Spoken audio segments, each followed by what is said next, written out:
Happy lunch hour, gang. Okay, so a little more than a couple hours from now, we have this emergency alert system test. We've talked about this.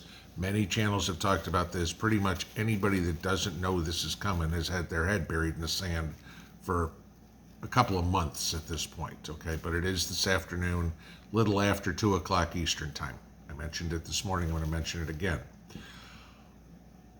Why is this important? Not for the, oh my God, the World Economic Forum globalists trying to bug our phones or doing something like that.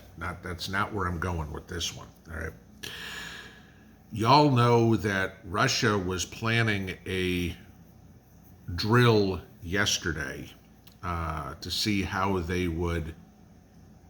cities would cope with sirens or whatever it was, and what their reaction time was. Well, it actually happened this morning about 3:45 Eastern time, our time. It was about 11:15 Moscow time, where the Russian government set off the sirens nationwide and, was testing their emergency public warning systems. Supposedly the same thing that we're doing, okay? No problem. It's actually a good thing, I think, for countries to test out the alert system. Make sure people are aware. I mean, if you know this, if you don't, it is actually illegal. It's a federal felony to use those tones in, the beep, beep, beep tones in a news broadcast, on a YouTube video. There's actually a couple of movies that have been severely fined, 7-figure plus fines, for using the emergency alert tone in them. And they had to edit it out after they got punished severely. It's something that what we're going to have happen this afternoon is something to pay attention to, know what's going on. And I know we're all talking about shutting off our phones, turning off the TV, whatever, so we don't hear this thing, right? And while I agree, because nobody trusts the government, on the other side of the fence is, what if it was a real event? I mentioned this last night on the live stream. What if intelligence services knew something was going to happen today? Somehow it got through. It's kind of weird that Russia and the United States are doing this on the same day. Is somebody expecting something maybe? I don't know, okay? But I just want to get you to think. I'm not foretelling anything, saying, oh my God, get ready, this is going to happen. That's not what I'm saying, okay? But I want to give you this, and this is kind of interesting. Now, Russia has not conducted any sort of nuclear test since 1990. In 1990, they were still the Soviet Union. Remember, the Soviet Union fell in 1991. So Russia, as a country, has never conducted a nuclear test. According to Dmitry Peskov, the Kremlin has no intention of restarting any sort of nuclear testing whatsoever. Again, I'm going to tell you this. I don't trust any government as far as I can throw them. They all lie to us. Now, how many of you know the name Margarita Simonyan? Okay, probably next to nobody. She's the editor-in-chief of RT, okay, Russia Times. Simonyan has suggested that Russia should detonate a nuclear bomb over Siberia. Now, of course, the Russian government is saying, no, we're not going to do this or anything. But you don't just, when you're in that sort of position, especially in a country that, for the most part, has a state-controlled media, you don't just kind of run that one out there, okay? And Russia's completely denied this. But her logic to doing this, and this is, ironically, to find this out, Mrs. P found this information, and where I went to verify it was, of all places, the Australian news, because, of course, the U.S. news wouldn't talk about anything like this. Okay. She's talking about detonating a nuclear bomb over Siberia. That's an EMP, guys. The logic that she's using is they can test it, and as she said, who cares if the cell phones go out? Who cares if the TVs go out? Yada yada, Siberia, right? And I'm thinking that people in the Kamchatka Peninsula or in pick anywhere over there. For the life of me, Yakutsk. There we go. I couldn't remember the name of the city. They might be a little bit concerned if that was done. So might the the Chinese, the North Koreans. What's the estimate that it would take 3 nuclear warheads over the United States to completely wipe out the entire country's electrical grid? Okay, that's it. You figure there's something like 3,000 miles across that the U.S. is. Okay, so figure, if they do 1,000 square mile circles or thereabouts, maybe a little bit bigger. Yeah, okay. China may have something to worry about. According to Simonyan's comments that, hey, we'll just take care, we'll just do this, we'll test it, it'll show the rest of the world, that we are a power. Okay? Great.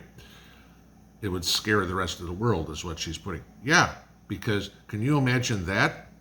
If we're willing to do this to our own people, what do you think we're willing to do to you? That's the logic that's coming out of this. Okay? Russia is terrified of collapsing, of no longer being a country. Now, I'm going to give you this. If Russia hasn't conducted any sort of nuclear test since 1990, that means everything's at a minimum 33 years old if it was made just, in 1990. Technology's changed just a hair, right? Okay. Anybody remember the attempted moon landing last month by the Russians? Yeah, that didn't go so well now, did it? Okay. And that's newer technology than what they would be using to test. So let's imagine this. Hey, let's shoot something off, from the Urals or wherever they house their nuclear weapons.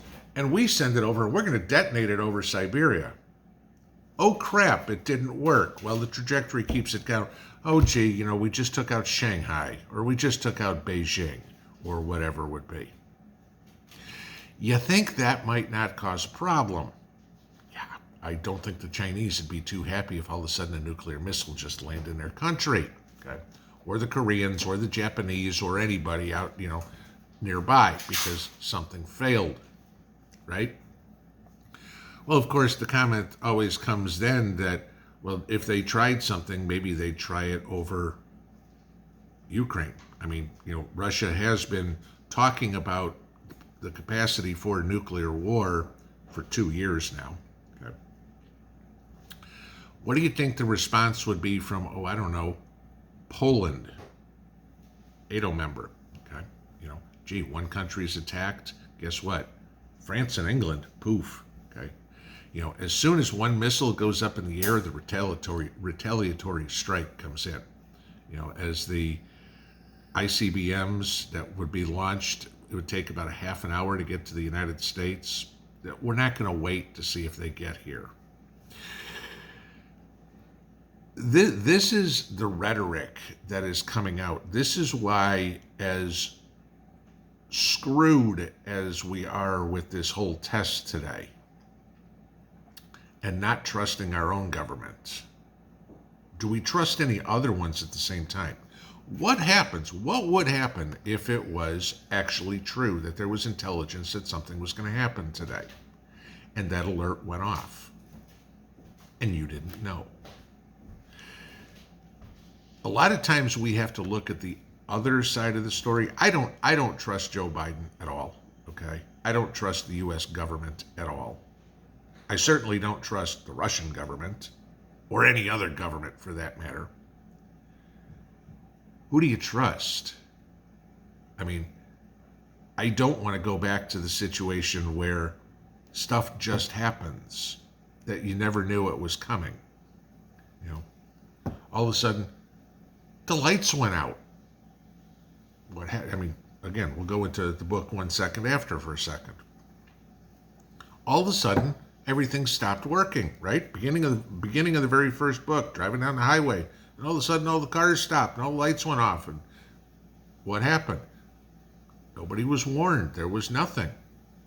Now, I found that part a little far-fetched because there would be some sort of warning system. But if we all ignore these warning systems too, that's exactly what happens. You're just watching YouTube videos, reading your Kindle, watching soap operas or Wheel of Fortune or whatever it is on TV, working, and all of a sudden the lights go out, the computers go out, and you don't know what happened.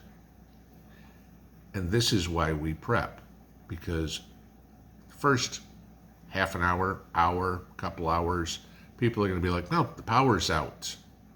Then when they try to start their car and that doesn't work, it's like, wait a minute, this is a little weird. This is why we prep.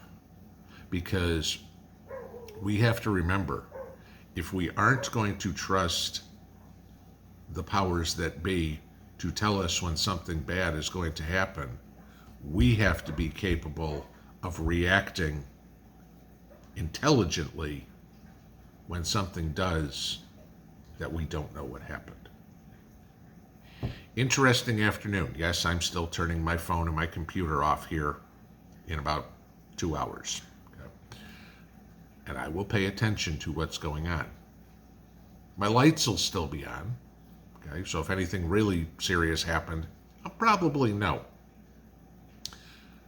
But I'm not taking the chance that they're going to mess with our electronics today. I don't trust them. Pinball out.